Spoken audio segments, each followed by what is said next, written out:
Green Wars, written by Andrew Leon Hudson and adapted by Nicola Prentice. Plan 1. Guerrilla Gardening. The time is what the Army call 0300 hours, 3 o'clock in the morning. We're in the car park of the sports center. It's empty except for me and my best friend, Jenny, and an old truck. It belongs to the company that put grass on the town football pitch last week. What are we doing here? I ask. Here's the plan, says Jenny. First, we take that truck.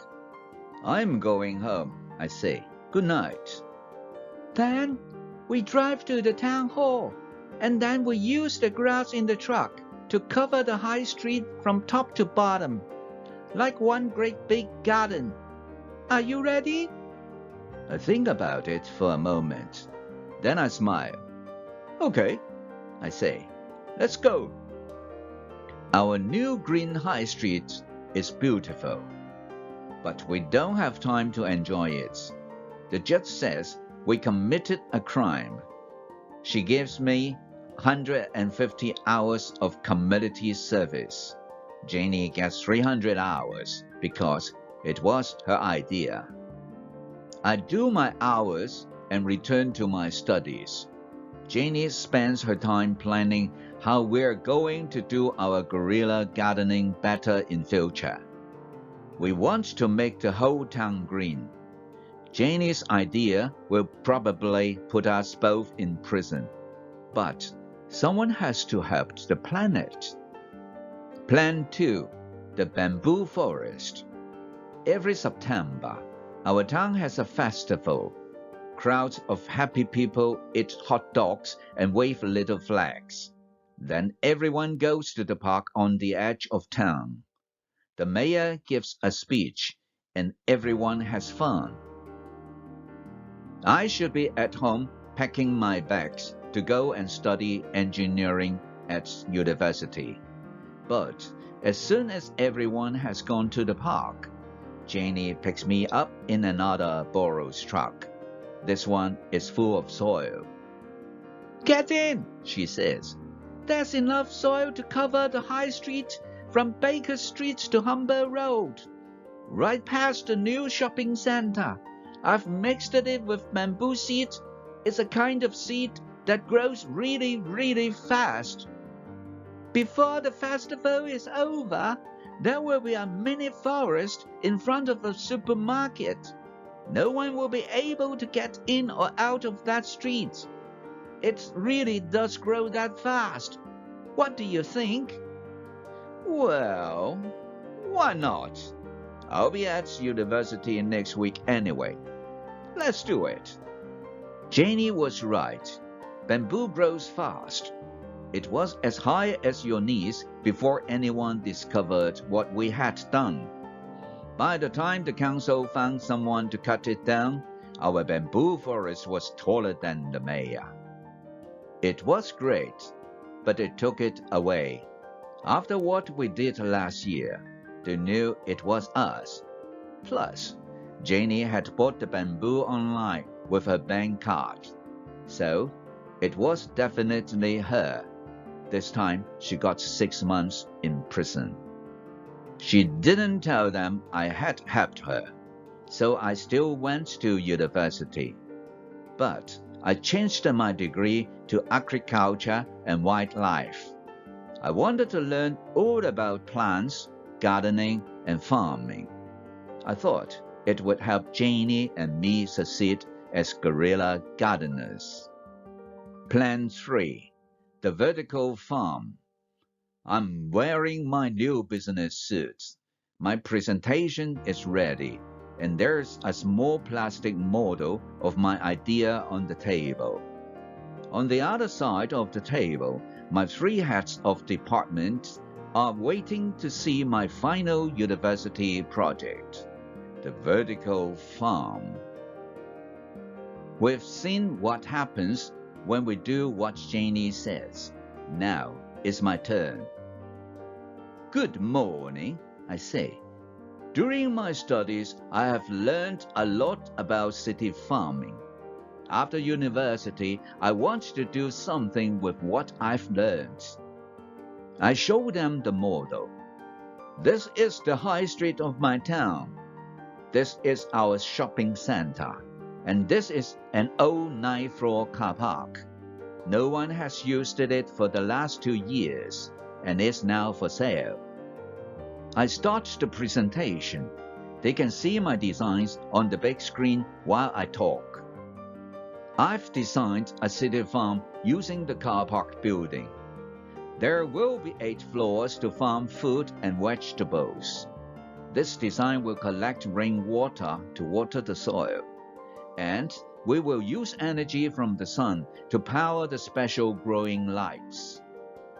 The presentation changes to show the maps of how the farm will make money.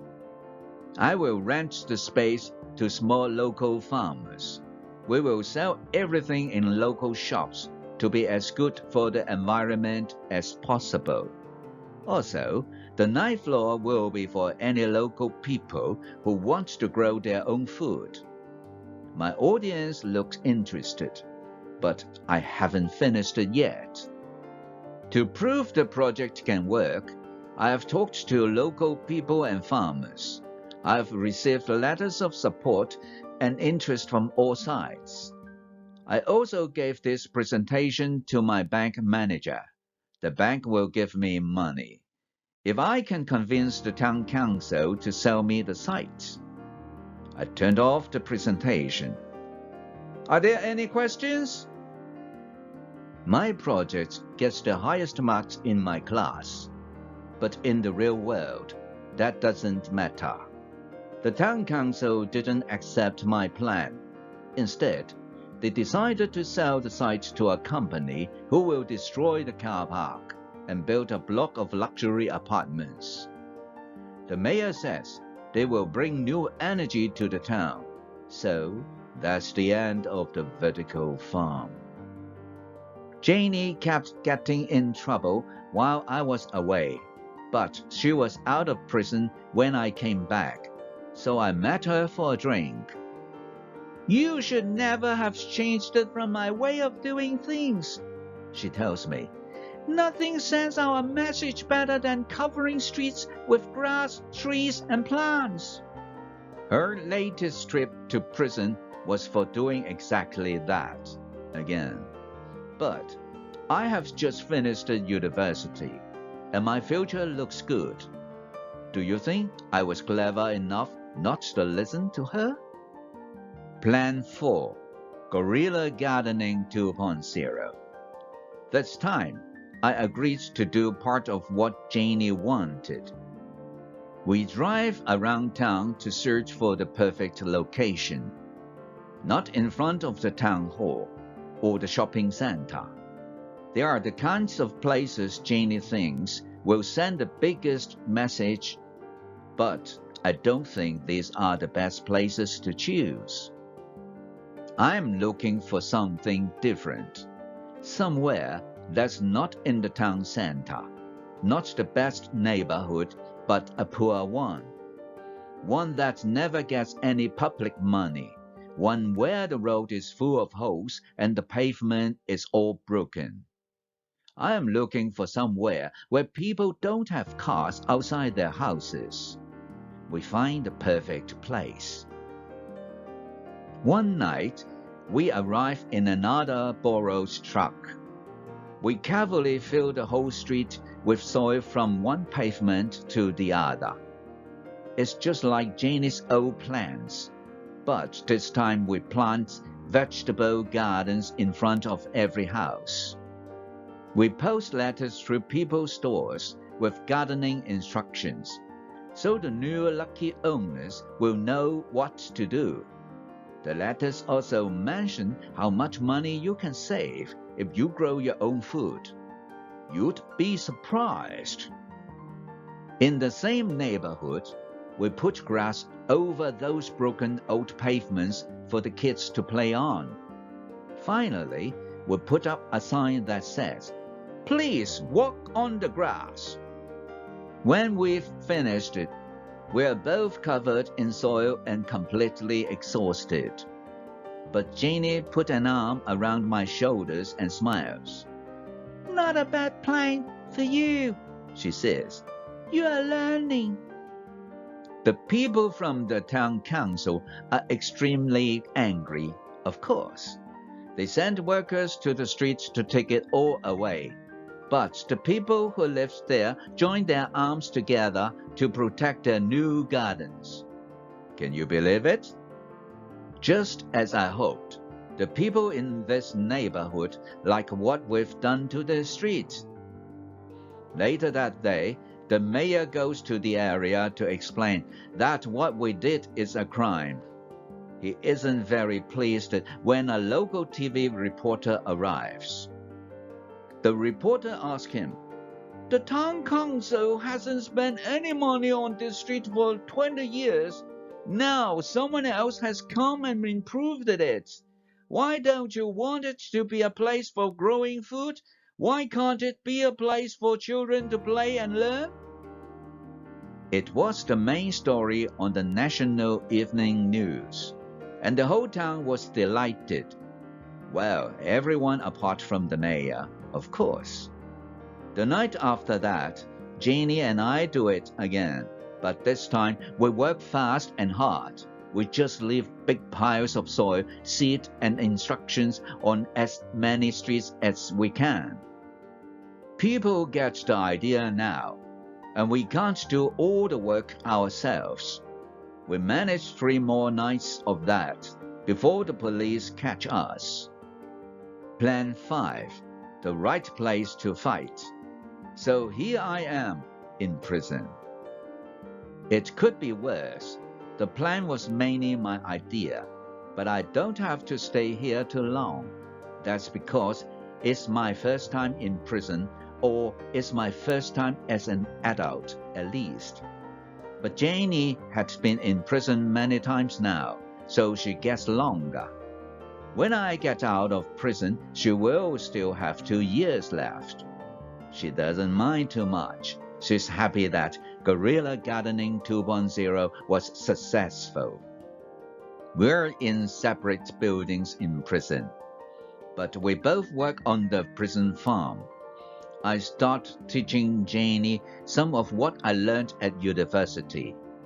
Soon, she has learned everything I can teach her. When it's time for me to get out of prison, we say goodbye. Jenny says, "Don't worry, I will look after the farm.